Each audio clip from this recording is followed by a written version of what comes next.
Hey guys, wanted to show you a couple of the Gear S2 bands that I've picked up and review them for you. Samsung only has a couple of basic ones that come stock or that you can order on their website, and all of them are leather. So I picked up a few other ones and wanted to show you a few of them.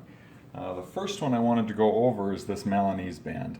It's my favorite band that I've got, and it's just a Milanese link. There's a couple of positives and a couple of negatives to it. Main thing that I like is this is the most comfortable band I feel that I've got. It looks really good with pretty much anything that I'm wearing. A lot of people, including myself, thought that this wouldn't be strong enough. There's a magnet here to latch on, and I've wore it, all day long, a few days, and it never slips. It stays very comfortable, and you can keep it at the tension that you want it.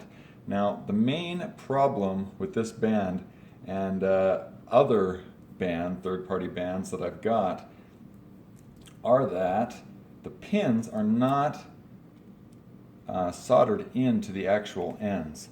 So on the GS2, there's quick release pins, as you can see right there.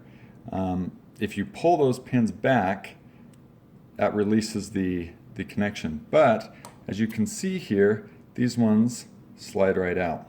They don't stay in, which is a problem.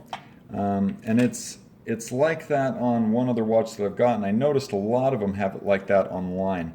But these just slide right out, and to be honest, I've already lost one of these. My wife helped me find it, but just when I took it off, one slipped out and I lost it.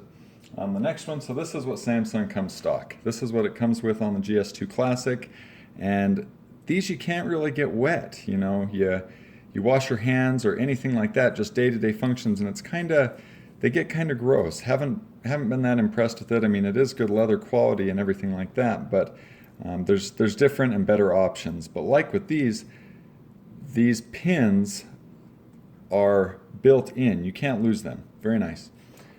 The next one I wanted to show you also has this pin issue. So you can see you have to slide these pins in to connect it to your watch. So I want to show you how difficult this is. Just keep the camera on here.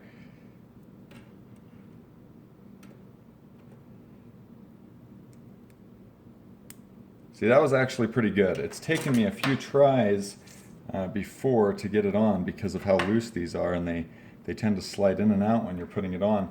Not as quick as when they're factory built in. Probably one of my biggest complaints with these ones.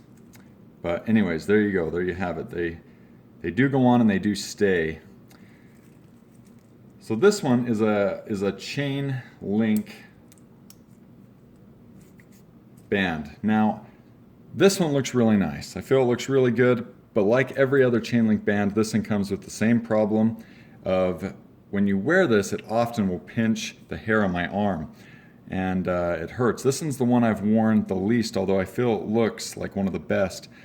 All of these different bands, I'll have a description in the link where you can get them and find them if you want them. But this one in particular, it came with a tool here, as you can see, to push your links in and out. Works great.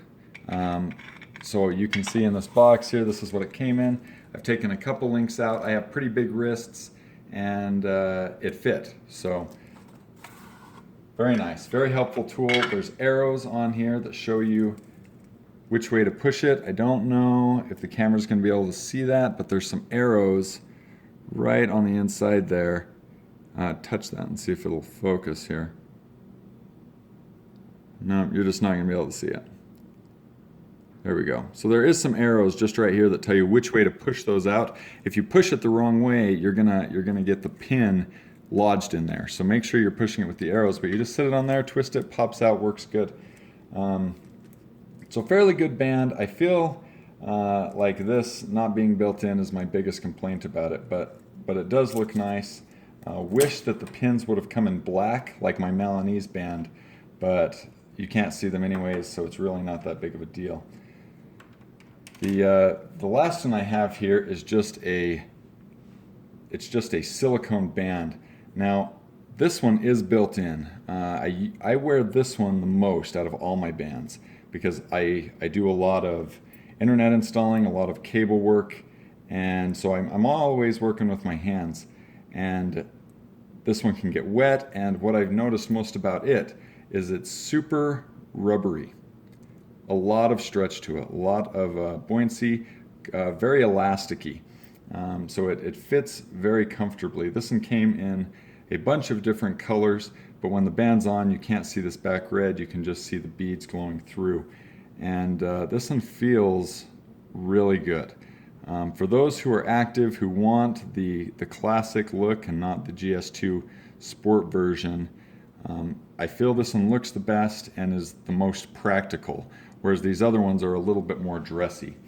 And the other thing that I like about this is I can always get this wet and it doesn't seem to bother it. So I wanted to come over and show you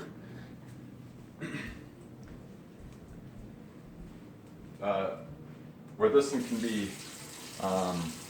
wet, and you can use it in everyday applications and also around water. It doesn't bother it at all when you get it wet. And your watch is water resistant as well. It's IP68 resistant, so it can get wet, and it doesn't harm the watch or the band at all. So very, very comfortable band. And like I said, if you guys have any more questions about them, let me know, and I'll post the links, the URL links to where you can find these different bands if you're interested.